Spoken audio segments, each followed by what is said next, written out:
Një turist nga Maqedonia ka dërguar një mesazh qetësues nga Shëngjini, duke denoncuar kushtet e rënduara të plazhit dhe shërbimin e dobët në një prej resorteve të zonës.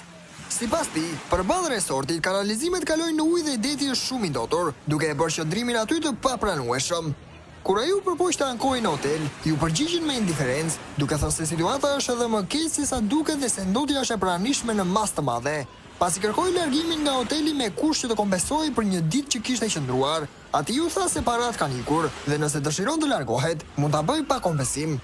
Ky rast ngre shqetësime serioze për cilësinë e shërbimeve turistike në zonën e Shëngjinit dhe tregon nevojën për ndërhyrje urgjente nga autoritetet për të siguruar standardet e nevojshme të pastërtisë dhe mbrojtjes së ambientit. Në mesazhin e plot, denoncuesi thot: "Përshëndetje, jam një turist nga Maqedonia dhe jam duke pushuar në Shëngjin te resorti Tanusha. Përballë resortit është nxjerr jashtë kanalizimi dhe deti është shumë i ndotur. Kur shkova të bëj një ankesë te hoteli më thanë që ka edhe më keq. Hajde mirë është. Tani kërkova që të largohem nga hoteli me kusht të kompensoj një natë që jam këtu. Më tha që s'bën, parat kanë ikur.